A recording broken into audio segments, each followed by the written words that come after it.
Good morning, everybody. Welcome to a Cliff Tea Spellbound session. Those of you who've been on for the Cliff Tea sessions understand what Cliff Tea is, but I'm going to take a minute to review everything related to Cliff Tea. And then we're going to focus the bulk of the remainder of the session on taste parameters, aroma perception parameters. So by the end of this session, you'll have a really good idea of how you should address Cliff Teas, how you should think about Cliff Teas from the taste aroma profile. So let's not really do shop news to start off this morning. Instead, let's do a review of what we've done. Let's see if I say the same things that I've said the last couple of weeks. So, Cliff Teas, where are they from? The Wuyi Mountains. When were they invented? Sometime in the late 1500s. And in general, what are Cliff Teas? Cliff Teas are a type of Wulong tea, the original type of Wulong tea. And let's go one step further. Wulong teas are what again? They are a name that's used to describe a processing methodology. In fact, every tea category name describes a processing methodology. So if you say green tea, it so happens that most of the time the leaves are green, but not always. So it doesn't refer to color of leaves. It refers to how the leaves are processed. Cliff teas / oolong teas refers to how the tea is processed. Among all the processing methodologies, which one of them tends to be the most difficult? That would be these Cliff teas. When they're being done in the traditional methodology, it's somewhere between 20 and 30 steps. And most of it is handcrafted steps. So it's not an easy tea to put together. And it's considerably harder than most any other teas to put together. What does this tradition represent? It represents the culture, and I'm now talking about cultural terroir of the Wuyi Mountains. What's special again about that terroir? You had Buddhists, Taoists, and Confucianists living in peace. For those of you who've been there, you understand immediately the significance of that. You go to this absolutely enchanting, beautiful place. Is there any way to live aside from lovingly and peacefully in this place? The answer would be no.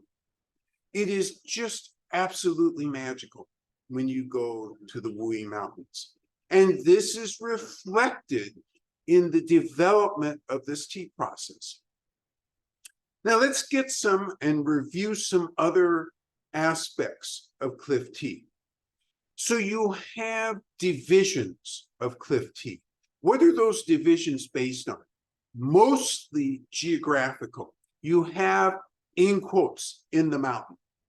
Hey, let's describe the mountain first.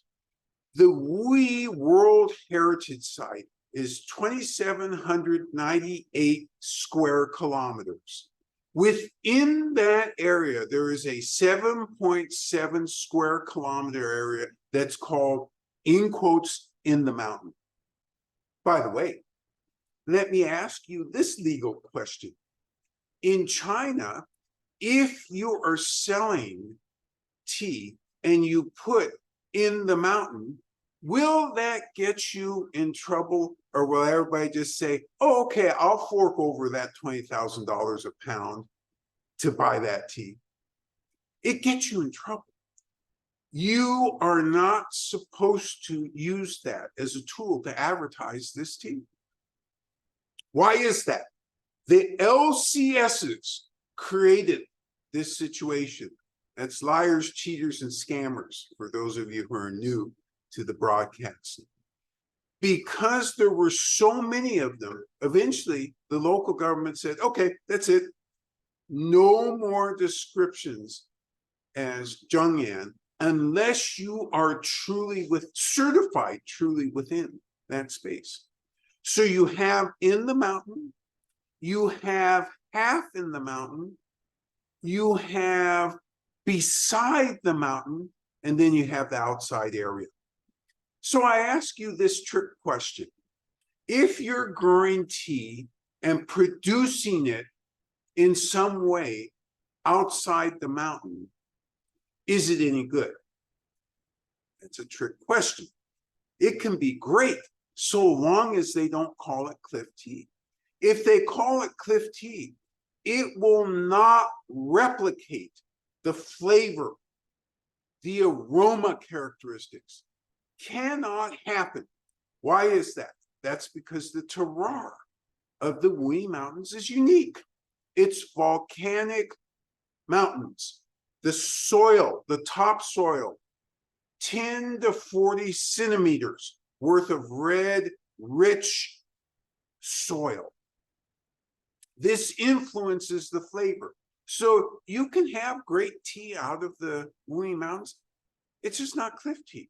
And you can't call it cliff tea because especially all of you who are drinking real cliff tea would be disappointed. Okay? Where's the fragrance and the bones? Uh-oh, I used a technical term. Let's talk about this technical term right now. And then I'm going to get into it deeper as we go. I said fragrance and bones. So many times, cliff tea is described as having certain fragrances. We all get that. And it's described as having bones. Oh no, this sounds pretty macabre. It sounds like ghouls are at work here. And the answer would be no. This is a poetic description that many times over the centuries has arisen.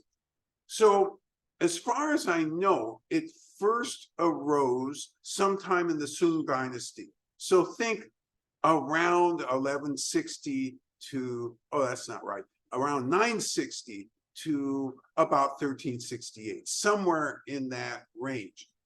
A poet wrote about tea from this area and talked about the bones of the tea and the meat of the tea. My God, I thought I was drinking vegan substance. Turns out there's meat in this. Again, not really. So this was a description. And as we talk about how to talk about cliff tea, we're going to go back to this and really put our teeth, so to speak, into this description and figure out mostly what's being meant. Let's finish up the review and then start down this road. So we've talked a little bit about the history. We've talked a little bit about how complicated the processing methodology is. Let's talk about the processing methodology and link it with flavors. Because once we do that, then we can fully get into description. So you remember during the last couple months or the last 3 months of processing methodology, you're roasting. You roast, you roast, you roast, you rest, you rest, you rest. So you roast at different temperatures. Almost all dried cliff tea in the beginning has hints of caramel. Almost all of it. So that's like burnt sugar hint of aroma. The next category, descriptive category, and remember, these are generalized descriptors. And so you have to pick and choose as you're describing the tea. Not every tea has all 6 of these descriptors. So some of the cliff teas you can describe as floral. So what type of floral? Orchid, rose, tuberose, lilac, asmanthus, all of those are potentially good descriptors. How does that relate to the roasting of the tea? If you roast less and you roast at a lower temperature, you tend to produce something that's floral. Okay, that's easy to understand. So we've got caramel and the aroma, got a little floral. By the way, sometimes we have caramel in the taste as well. All right, so let's go down the list. What if, as a farmer, hey, I got a heavy hand on the roast. I roast heavy. I roast hotter. What is the tendency of that tea, if you're any good, that is, as a roaster, likely to be? It's likely to be slightly fruity. So you've got caramel as a possible descriptor, floral as a possible descriptor, and now fruity because of a higher temperature. If you roast not enough, sometimes you end up with a fourth descriptor. This is not one that you normally want as the primary descriptor. You like it as a secondary descriptor in terms of complexity, but you would never want anybody to lead off with this grassy. Oh no, that's not a good word if it's the primary. If it's submerged among all the other flavor descriptors, hey, that's fine. You can have a tailing grassy. So less roast, incomplete roast would tend to produce that. Sometimes by varietal, you're going to get another flavor, and that's woody. So let's think about woody for a minute, because most of you don't wake up and eat pine in the morning. Neither do I, by the way. So one thing you can think of, though, is if you've ever been around a dried wood pile, you get that sense of, oh, that smells good. A woodsy smell. And so you can have that, especially in some varietals for the cliff teas.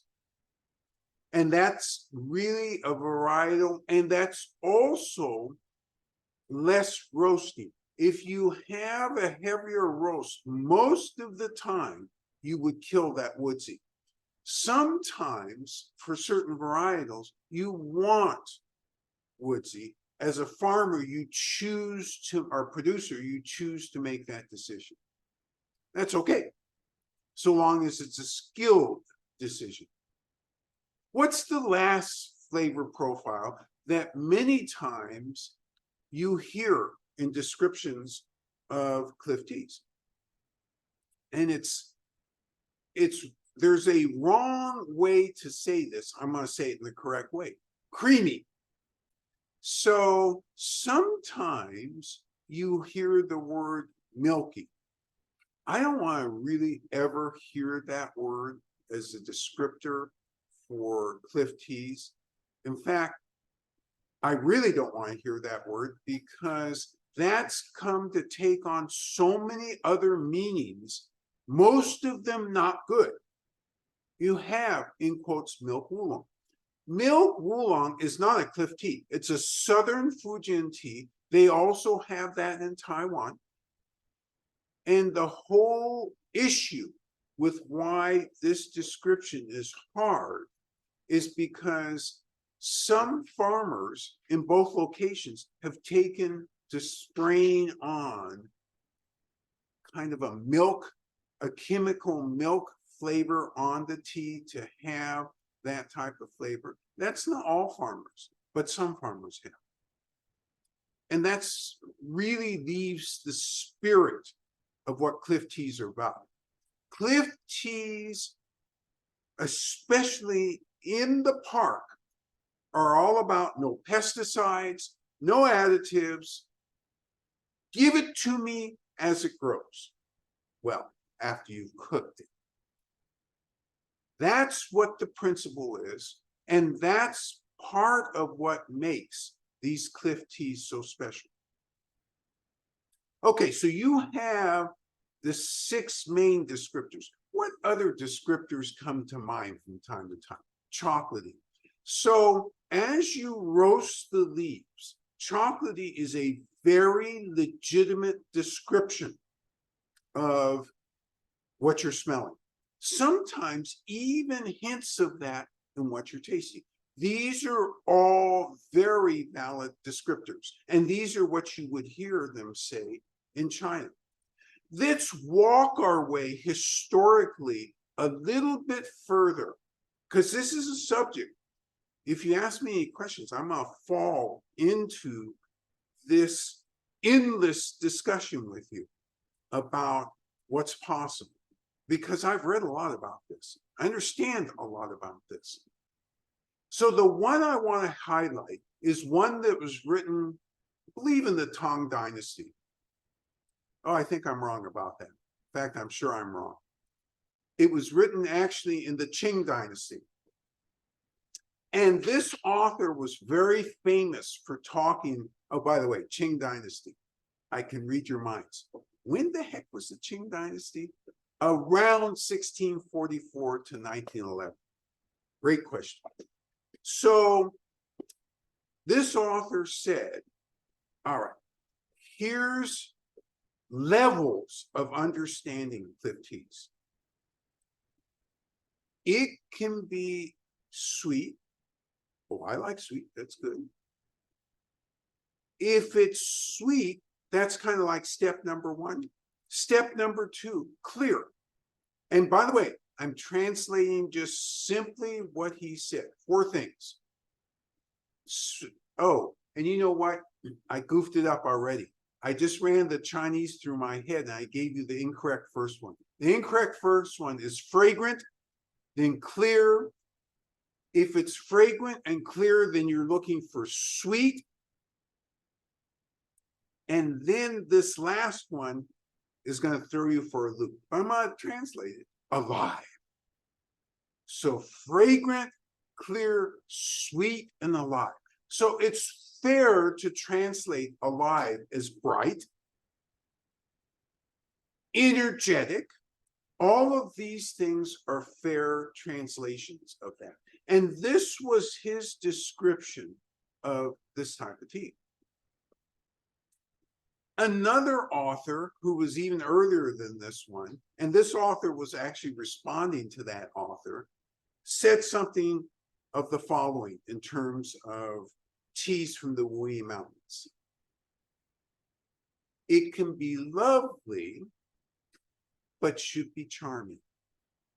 Now, this is from a long time ago. So it's really hard sometimes to understand that in context. However, this author, the previous one where I said fragrant, clear, sweet, and alive, used that to describe charm. Lovely, and then the charming is the most important part. So this tea elicits many, many responses. And these responses for Westerners, hey, why should I confine it to Westerners? Even in Chinese, even in China, you ask somebody, okay, what's meant by this? And you get all sorts of answers, many times non-contextual answers. From me, you get contextual answers because that's what I believe in. I'm not going to make up something I don't know. I'm going to refer back to what other commentators are saying at that time. Okay, so this gives you an introduction. What causes all these unique and interesting aromas and taste. Well, it's the hydrocarbons and the alcohols that are produced during the processing of this tea. And if you oxidize it longer, you're going to get one flavor profile. If you roast it hotter, you get another. And I described some of those things already. If you roast it longer, you're going to get another. So there's lots of levers that the farmers can play with. And they play with them based on lineage and experience. Remember, we've talked about yield before. Experience, exercise, and latency. So experience is the most important thing in any endeavor that you're doing. If you are rich in experience, you're going to be able to spot mistakes. You're going to be able to spot things where people are going off track. If you exercise that experience often, then your practice is rich. Experience and exercise are the two critical things. Who the heck cares about latency? Well, latency is nice, but if you're Albert Einstein, you're latent, you're full of latency, and you're brilliant in what you do, but will that brilliance take the place of experience with tea and exercise in tea practice? And the answer is no. It doesn't matter that you're inherently brilliant. Inherently brilliant is helpful, but it's not going to be equal to the other parts of the yield, right? All right, let's see how I'm doing. Oh, I'm doing pretty good, but I sense thirst. Okay, so let's go ahead and brew Spellbound. So let me lay out the ground rules again, because I know there are a number of you who are new here. What's going to happen is the numinous tea master will take my place in this position. She will demonstrate brewing methodology, and you will watch and absorb. And then she will brew again, and you will brew along with her. And then everybody will enjoy, I hope, this wonderful, wonderful tea. So it is with great pleasure that I bring forth the numinous tea master Biju. Hi, 早上好, good morning, everybody. Yeah, so we do Wuyi tea, it's cream tea. This is my style. Okay, so today we change a little bit, So this is my home, and my home same thing, So I use the small size, but even I still use the large size. It's easy. This is the jump. Hopefully, I think the So what you see here is the tableau.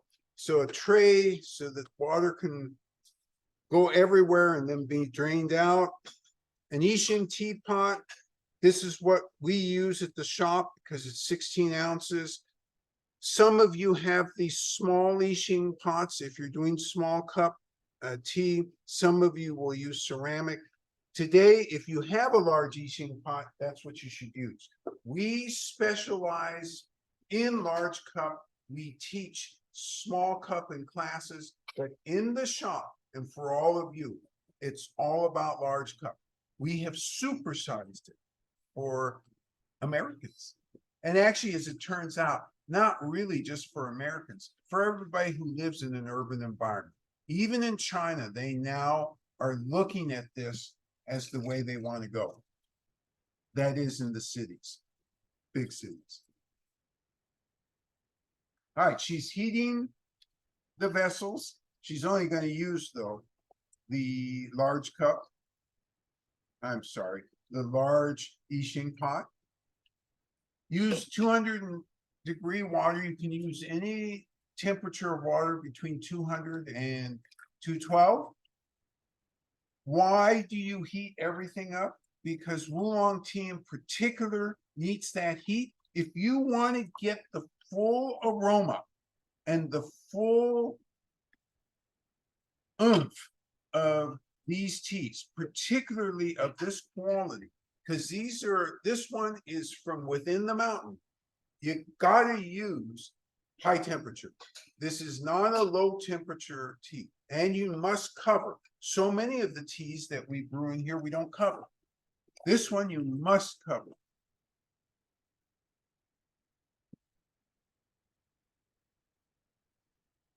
This we call open the teapot, open the clay teapot. This is called 开壶. So literally means to open up the teapot. Get it ready. Open up means to get it ready to receive the tea leaves and start the brewing process.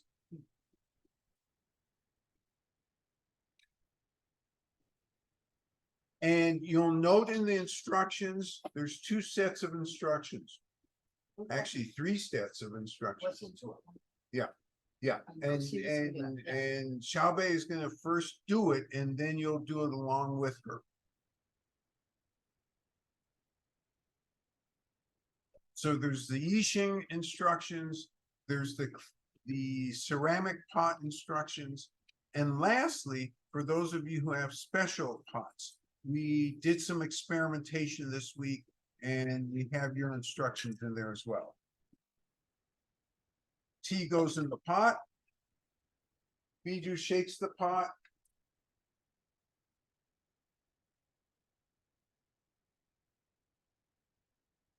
I set the time.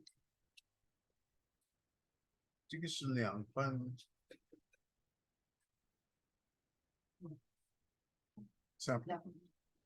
50秒。Yeah, okay. I set the timer.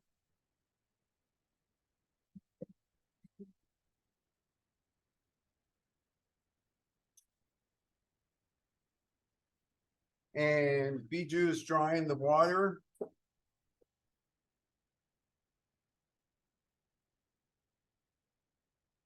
And is gonna pour it into the pot with the leaves.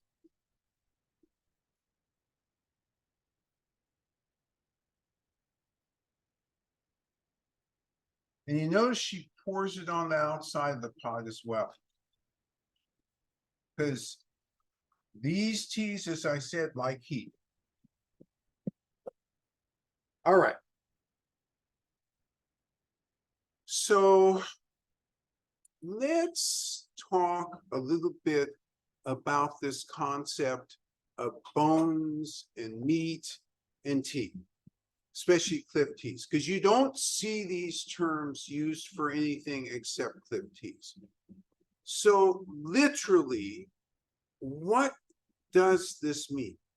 There is no precise definition because poets and scholars have used this in a variety of ways over the last 1,000 years to describe the tea from the Wuyi Mountains. But if you were asking me to give context, what I would say, and you'll taste it when you taste this tea, is that it's about the minerality that's in the soil. The minerality gives this tea a certain substance that other teas just don't have. You drink other teas and you can have earthy, you can have smoky, but you don't have that sense of substantialness.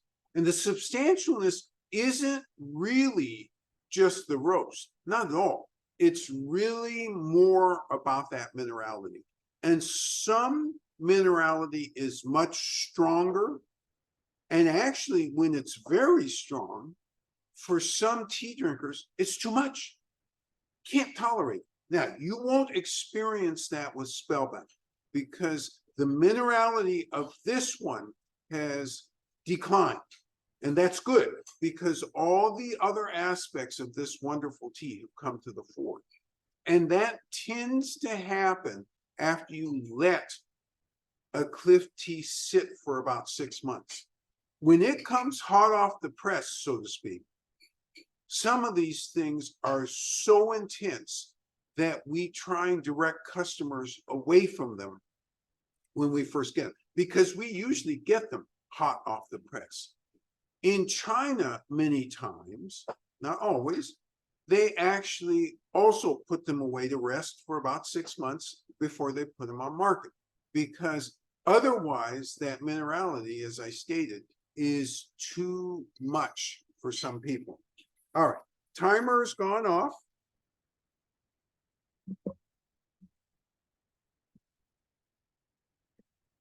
Using tea rhythm, and for those of you who aren't familiar with tea rhythm, Bijou is demonstrating it, not in a hurry, paying attention to detail, step by step, making sure it's a good job rather than just a job, and being present as you make this tea.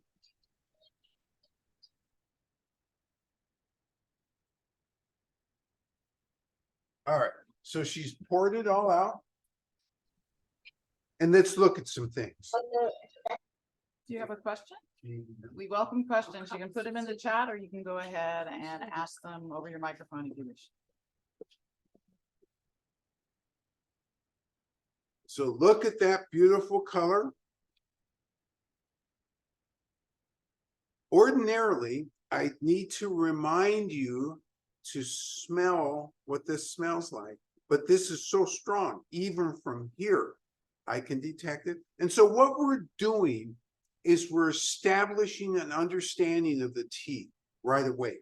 And an understanding of the tea makes it unforgettable, and also makes it, as you build up your collection of these teas, easier to understand what belongs as a cliff tea, what has fragrance and bones, how to completely understand this.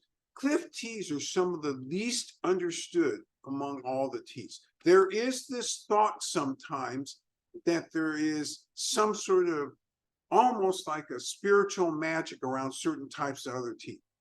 I'll tell you, the spiritual magic is really around this type of tea. This is incredible. So you smell the pot and automatically you're getting some, be careful, by the way. This is hot, so you don't want to burn your nasal passages. Okay. And this is 200 degrees. So remembering that you cannot, okay, thank you. That you cannot take a gulp of this without a consequence. We don't like those type of consequences. So this is an inhalation, nothing more. Just enough to get on your tongue and allow you to get some sense of where the dryness on your tongue is.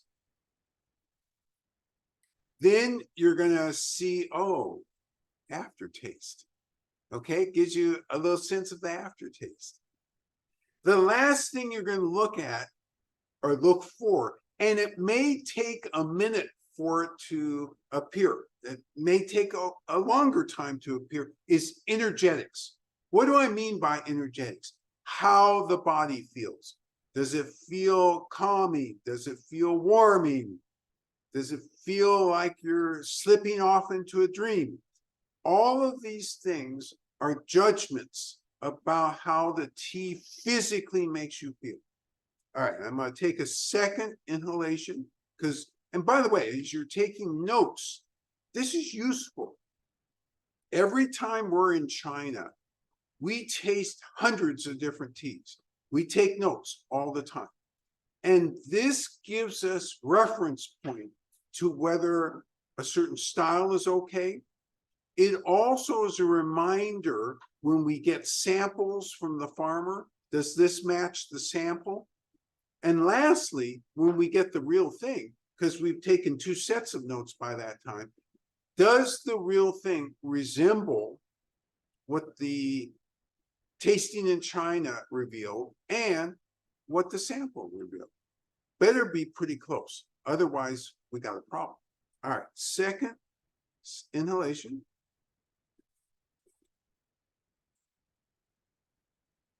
You roll it around the tongue. You reaffirm where you're getting reaction on the tongue. You start to understand taste. Certainly thinking about the aftertaste and the energetics. Okay, so it's your turn to go ahead and brew with Bijou. She will brew and you will brew along with her. So remembering that this is a 2-minute, 20-second steeping. So set your timers for 2 minutes and 20 seconds.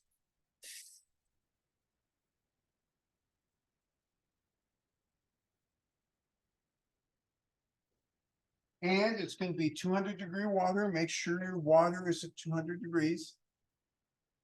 This is not one where you want the water temperature less. You want it at 200.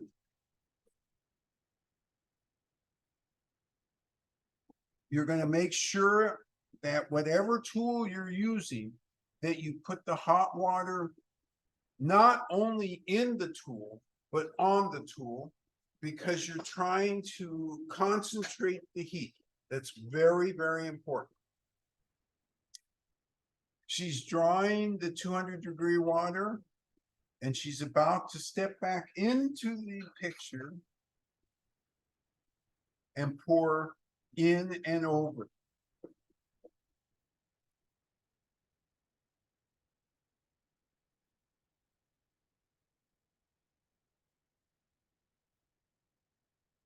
Why do we go through such carefulness? Because remember, we just used this pot. If you have any leaves left in a pot and you're trying to brew new tea, you're going to affect the flavor. So you work hard to make sure that there are no remnants, because you want a pure, unadulterated flavor. And this is the best way to achieve that.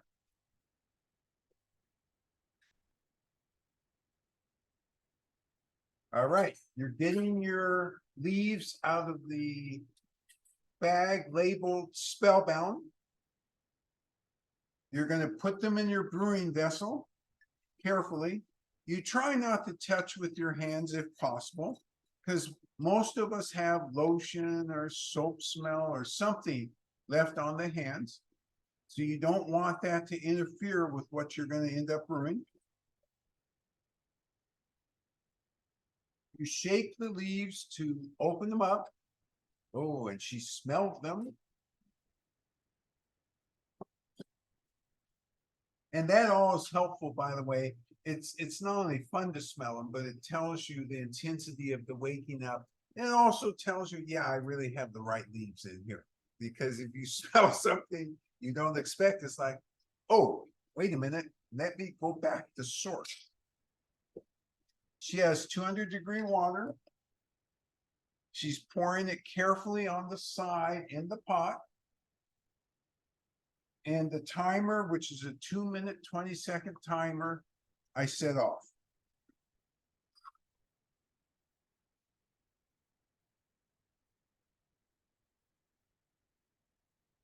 Okay. So we're talking about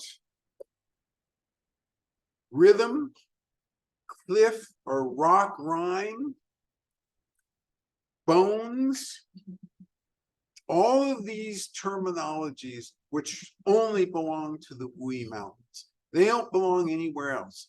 If somebody claims, oh yes, we have cliff tea in Taiwan, that would be false.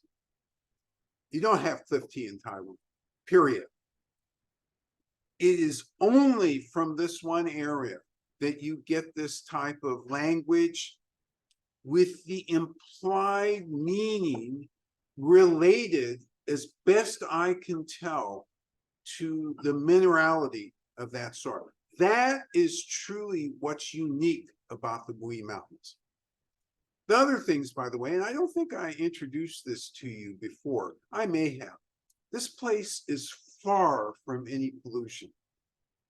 So when you think of this place, for those of you who've been to Yosemite or Yellowstone Park, you go in there, the air is clear, the water is clear, This is what the Wuyi Mountains are like. It's foggy 180 days out of the year. When you get up in the mornings, you see the fog hanging in all these fantastical shapes on the mountains. These mountains have many caves in them. It is a magical place to be growing tea, and it has been from the beginning. People pre-Tang Dynasty already talked about this area as, oh my gosh, this is really special. And remembering, at that time, were they doing cliff tea? Well, it depends on how you define cliff. They were growing tea in these areas, but it was being processed as green tea. All right, timer has gone out. And remember, you're using different times by type of pot.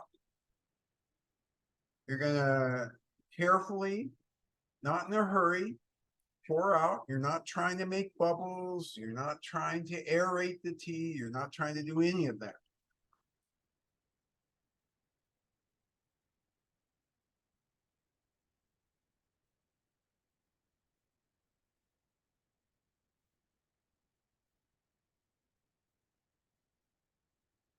Get just this lovely color of tea.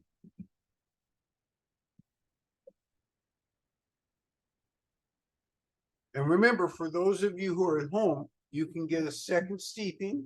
And I put the instructions in the notice that I sent for this class. So the first thing to do, and again, especially for newcomers, learn the aroma. Study that aroma. That aroma is absolutely unique. And for this tea, they have certain descriptors for it. I'm not going to tell you the descriptors, you're going to tell me. So take notes as you're learning this aroma. And remembering that this is 200-degree tea. You have to be careful. If you take a sizable sip, you will blame me for something. And there's any number of things you might blame me for. Nothing will be pleasant from that experience. It's an inhalation. Yes. Some lovely feedback from some of the participants. One says, perhaps what is excluded in the aroma is the terroir, or exuded in the aroma, apologies, is that of the terroir. There is definite presence of wet clay and something sweet, but not unlike the rotting leaves outside in our local environment these days. I love this description. Wow. I don't think I've quite heard a description of this, but it hits all the high points. It talks about, hey, this is exuding the terroir. I love that as a starting point. Of course, it's exuding the terroir. And there's hints of sweetness. What type of sweetness? The same sort of sweetness that you get deep in the fall when the leaves are on the ground and they're decomposing and you get a little sweetness from that. Oh, on the money with this. Did I leave anything out? Ah, that's perfect. Okay. Another participant shares that she can't wait to experience the Spellbound tea. Indeed, this spirit is very strong. I don't even have my tea yet, but the dragon spirit contacted me this morning. Oh, I love this comment. This is about energetics. Hasn't actually experienced the tea yet, but feels the dragon spirit from this tea. And in all seriousness, there are so many descriptions in the Wuyi Mountains, poems written on the sides of the rocks, poems in the caves about all of these feelings people have in drinking this type of tea. There is no other place in China that has this outpouring of interesting and unique feelings about the tea. It's truly amazing. Yes. Another participant shares, I get what was said about the rotting leaves. The aroma includes a fruity vegetal sweetness along with hints of chocolate. Fruity vegetal sweetness along with hints of chocolate in the aroma. Love this description. And the Chinese would love this description too, because they think of fruitiness in this particular varietal, not the fruitiness you get when you drop a piece of fruit in something, but the hint and the suggestion of fruit. Yes. Also a tobacco-like aroma somebody shares in the wet Spellbound leaves. Love this also. A tobacco aroma in the wet Spellbound leaves. You know what? This is not out of bounds at all. This is way inbounds. This is a great comment because many of these have, because of the roasting of the leaves, have a sense of that tobacconess. I know exactly what you're talking about. Great catch. Another comment, I'd add a woody scent to the leaves. The tea liquor has some minerality as well and slight caramel. So we've got a woody scent in the leaves and then the minerality, slight caramel in the tea liquor. Just an overall sense of balance of many flavors. Love this comment. The sum of it is a sense of balance of many flavors. Two of them that were mentioned were the caramel, right? The minerality and slight caramel in the liquor, and then a woody scent to the leaves. Woody scent, caramel in the liquor, and the minerality in the liquor. And this is a great description because, especially with the summarization of a balance, because cliff teas characteristically, as they cool down, reveal more, and you get more as you go deeper into the cup. And this is no exception. And you're still focused on the leaves, but you're getting in the cup and you're linking everything together. Great comment. Another comment, yes, the aroma is amazing. Floral with hints of chocolate and toasty. Floral, hints of chocolate in the aroma, and toasty. Yes. Another participant says, yeah, she agrees with that clay comment for the aroma as well. Oh, that's right. Somebody talking about exuding the terroir mentioned clay, a sense of wet clay. Love that because it's, whether it's clay or the soil or the volcanism of that soil, no matter what, this captures that there's something coming through which tells you where this came from. And by the way, these comments should prove to you, you can't have cliff tea anywhere else in the world. It is here. It is this terroir. Another me too on actually on the tobacco aroma comment this time. And this commenter says maybe it's an aroma that he's familiar with.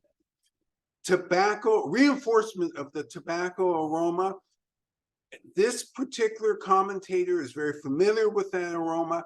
And again, I love this because remember, this got roasted over a 3-month period. And so as things, when you roast them and then apply water, you get the off-gassing of what that end result was.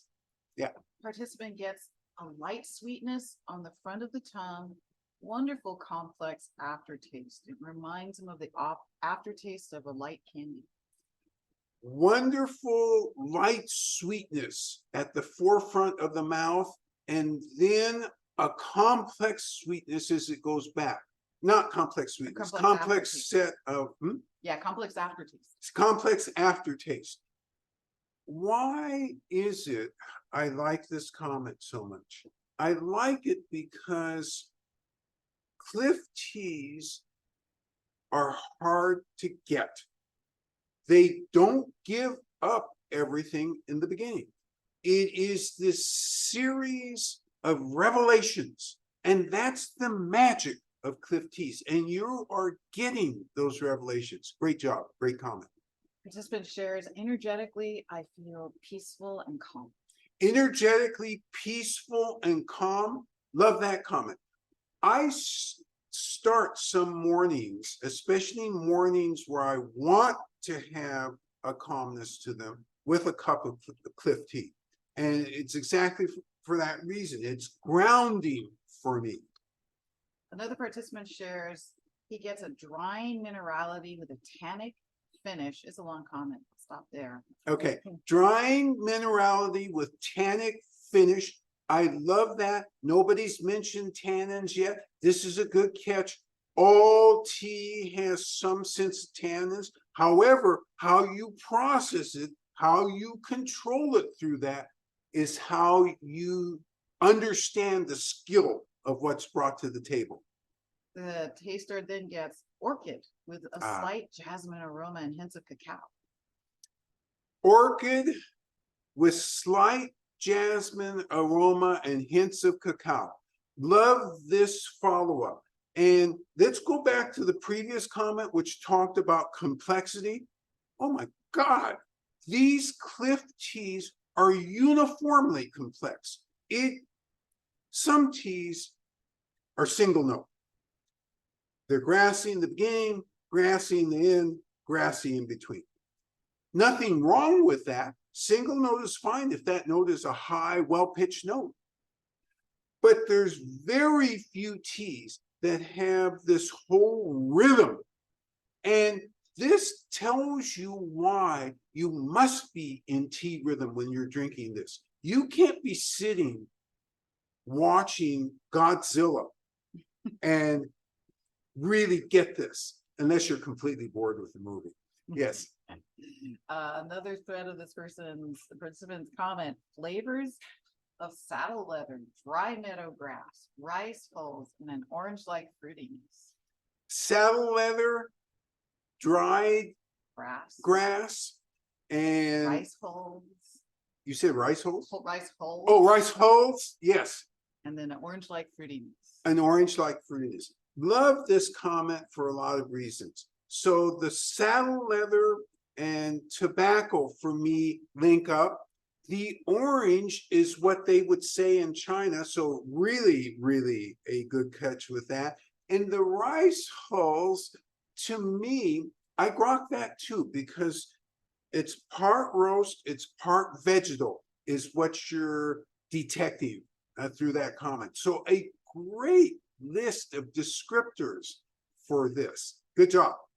Another participant shares, this is a very earthy tea, grounding. It leads at the outset, as folks have commented, with roasted wood. Leads with roasted, graduates into an earthiness, more than anything is an energetic grounding. Love this comment. We have a me too also on the grounding, but this other participant says that they feel lighter as well. The woodsy flavor connected to the earth, yet I feel wind off the branches. Woodsy flavor connected to the earth, and yet lighter, as if wind is coursing through the branches. Why is this such a good comment? It's a great comment because, again, it goes back to the commentator who talked about complexity, who talked about, I can't exactly describe this, but there's balance, whatever it is. And as you drink down and as it cools down, you can get more of that description. And that's what's happening now. And I love this because your list of comments from start to where we are now is connected. There is nothing in this set of comments that's disconnected. Great job. Another participant shares, it truly does reveal more as it cools, and he's finding it now more accessible to the sides of the tongue. Ah, yes. It truly reveals more as it cools and more of your taste buds. So for this particular participant, on the side of the tongue, all of a sudden can get involved. When something is very hot, you have a reflexive reaction to protect the tongue. And the taste buds kind of close up except in one particular area. And as it cools down, more liquid comes in, more taste buds get involved, and this complexity starts to reveal itself. By the end of the cup, I am in awe of all the flavors this tea revealed. Can't wait for a second cup. By the end of the cup, this commentator is in awe of all the flavors that it reveals and can't wait for the second cup. And this is typical of the great Cliff teas. So I'm making a distinction here. Let me be more specific so you understand this distinction real well. Bad Cliff tea, or something that doesn't really belong but is called Cliff tea, is almost always over roasted, and that's all you get. Oh yeah, this is big roast. What else? Oh, there's nothing else. Don't worry about it. It's all roast. That's bad. Normally, that's bad. It's the balance of flavors. And this is at the highest levels what you get. This is not some random Cliff tea. This is a very good Cliff tea from a very good location. Location matters with Cliff tea. Varietal matters with Cliff tea. Age matters with Cliff tea. Oh, let me think here. Eel. What else might matter? Oh, experience. Craftsmanship matters with Cliff tea. Yes. Participant shares, I am appreciating this deep orange color. I've never had this kind of tea that has so much complexity, hints of chocolate with creaminess, warm rice aroma, light minerality, and woodsy. Woodsy, light minerality, hints of chocolate. This participant has never had this type of combination in tea. And I'm not surprised. Cliff teas are not at the top of most people's list of teas, although they should be. They absolutely should be. Why aren't they on the top of most people's list? A, expensive. B, scarce. C, in America, you don't get very many good Cliff teas here. All right, let's see how I'm doing. Oh, gosh, you've allowed me to do very well. As most of you who know me well realize that this would be the point where I normally launch into a digression, and 15 minutes later, we're all done. That's not a good way to do this. So I'm not going to give any digression today. What I am going to do is salute all of you, because you brought your A game to the table today. The descriptions would be stuff that they recognize, that the tea literati recognizes in China. You stayed present, and you have to be present when you drink these teas. So I salute you for that. I look forward to seeing all of you again soon. Some of you I'm going to see next week. And I believe we're going to start off with a red tea next week. And some of you I'll see in 2 weeks. So your responsibility during this period, whether it's 1 week or 2 weeks, is to remain in good health. And we'll see you soon. Take care now. Bye-bye. Bye-bye.